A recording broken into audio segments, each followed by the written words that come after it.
Boas-vindas a esta análise. Hoje a gente vai encarar um desafio imenso, tentar entender a dificuldade de quantificar o verdadeiro custo humano da guerra do Iraque. Calcular o impacto de um conflito dessa proporção é quase como montar um quebra-cabeça gigante onde faltam várias peças. É uma tarefa monumental, sim, mas absolutamente crucial para a gente compreender as reais consequências das decisões tomadas no cenário global. Vamos juntos nessa? Mas antes de começar a olhar para montanhas de dados e planilhas, a gente precisa sentir a realidade do campo de batalha. Tem um relato marcante de um veterano no fórum RUSMC do Reddit sobre a Batalha de Fallujah que diz o seguinte: ouvir todos os combates acontecendo e ver todos os feridos sendo levados é algo que eu nunca vou esquecer. Isso não é só um depoimento, é um verdadeiro choque de realidade.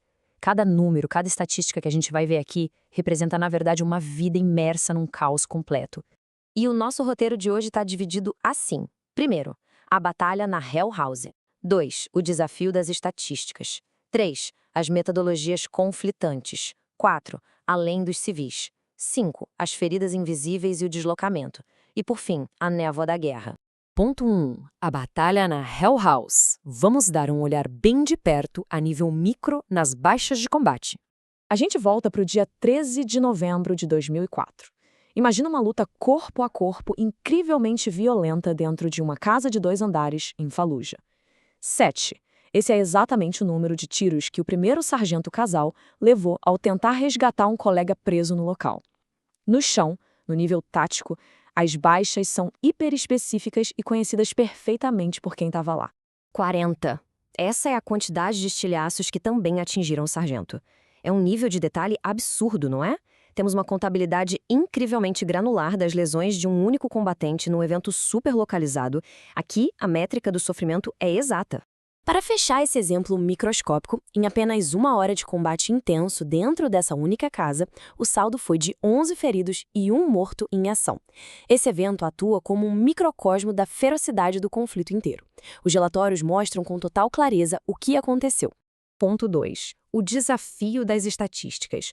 Como a gente faz para escalar a contagem de uma única casa para uma nação? Fica a pergunta no ar. Como pegar essa matemática exata e aplicar a um país inteiro que passou anos afundado em guerra e num conflito civil constante? É exatamente como a frase aponta. Ao ampliar a lente para o nível nacional, aquela contagem meticulosa simplesmente se dissolve na névoa da guerra. Coletar dados confiáveis no meio de explosões diárias e cidades em colapso é extraordinariamente perigoso. É por isso que as estimativas nacionais acabam variando em centenas de milhares de vidas. Depende de quem e como está registrando tudo isso. Ponto 3. Metodologias conflitantes. Afinal de contas, como se contam os mortos? Como é que instituições científicas e governos tentam rastrear perdas num cenário de colapso social? O interessante aqui é a divisão clara entre 2 grandes métodos.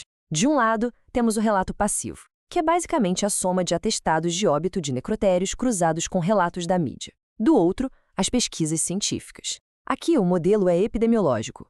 Os pesquisadores escolhem aglomerados da população, fazem entrevistas de porta em porta para calcular a taxa de mortalidade e, a partir daí, extrapolam matematicamente o número para o país todo. Olhando para esta tabela, dá para notar a divergência brutal dos resultados. A pesquisa apoiada pela Organização Mundial da Saúde, usando a amostragem científica, até meados de 2006, chegou a cerca de 151 mil mortes violentas. Já o famoso projeto independente Iraq Body Count, rastreando a mídia em necrotérios, documentou mais tarde até 210 mil vítimas civis individuais. Enquanto isso, o estudo super debatido da revista The Lancet, em 2006, usou outra técnica de amostragem e apontou uma estimativa colossal de mais de 600 mil mortes. Cada método tem seu rigor, gera debates calorosos e pinta um quadro completamente diferente do mesmo conflito. E por que tanta diferença? Existem barreiras logísticas e culturais enormes que praticamente garantem a subnotificação em todos esses modelos.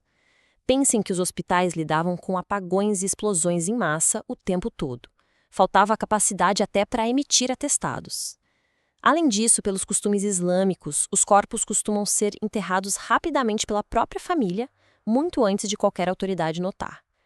Áreas muito violentas eram simplesmente inacessíveis aos pesquisadores. Para completar, sabe-se que houve um esforço oficial de algumas entidades para mascarar certos ataques, numa tentativa de passar uma imagem de estabilidade. Ponto 4. Além dos civis. Vamos ampliar o escopo dessa contagem. As manchetes focam muito nas catástrofes envolvendo civis, e com toda razão. Mas o vazamento histórico dos Iraq War Logs, com dados entre 2004 e 2009, mostrou um cenário bem mais complexo. Das mais de 109 mil mortes registradas, a fatia principal, claro, é de civis, com mais de 66 mil vítimas. Mas percebam os outros grupos. Quase 24 mil classificados como forças inimigas, mais de 15 mil perdas das forças da nação anfitriã, ou seja, iraquianos parceiros da coalizão, e quase 3.800 membros das forças amigas. É um sacrifício multidimensional. E de jeito nenhum a gente pode esquecer de outros grupos fundamentais. Mais de 1.400 contratados de segurança privada perderam a vida em suas funções. Jornalistas pagaram um preço altíssimo para reportar a verdade na linha de frente, com 136 mortos. Até voluntários de ajuda humanitária enfrentaram execuções, somando quase 100 baixas durante o esforço essencial de levar assistência. O retrato da guerra fica incompleto sem eles. Ponto 5. Feridas invisíveis e deslocamento. As baixas que não entram nas estatísticas tradicionais. Chegou a hora de desconstruir a ideia de que baixa significa apenas a morte ou uma fratura óbvia. Dados do prestigiado New England Journal of Medicine revelam que as taxas de transtorno de estresse pós-traumático entre veteranos dos Estados Unidos literalmente dobraram, saltando de cerca de 9% antes do deslocamento para alarmantes 20% no pós-deslocamento. Ainda mais chocante, um levantamento apontou que mais de 60% dos soldados gravemente atingidos por ondas de choque de bombas improvisadas sofreram lesões cerebrais traumáticas de longo prazo. São feridas profundas, mas que o uniforme esconde.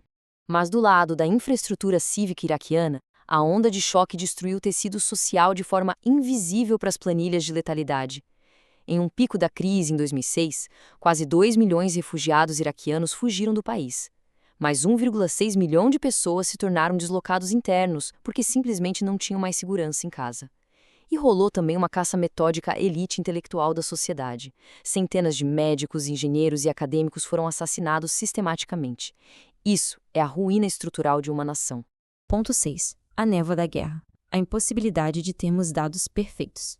A gente saiu dos dados hiperespecíficos dos tiros e estilhaços naquela única casa em Fallujah e chegou às imensas falhas nos modelos de larga escala. E depois de cruzar todas essas métricas de fontes diferentes, a conclusão da Associated Press resume perfeitamente a nossa jornada de hoje. O número exato de mortos nunca será conhecido. Por trás de cada debate acadêmico, existem legiões inteiras de fatalidades varridas pelas correntes do conflito, bem longe dos olhos da burocracia ou dos hospitais. O que deixa a gente com uma provocação final. Será que o verdadeiro custo de uma guerra pode algum dia ser medido com precisão quando tantos corpos seguem sem registro e tantas feridas continuam completamente invisíveis ao mundo? Fica claro que o preço cobrado por essas tragédias permanece na sua totalidade incalculável. Muito obrigado pela companhia nesta nossa jornada analítica de hoje, boas reflexões e até o próximo mergulho nos fatos.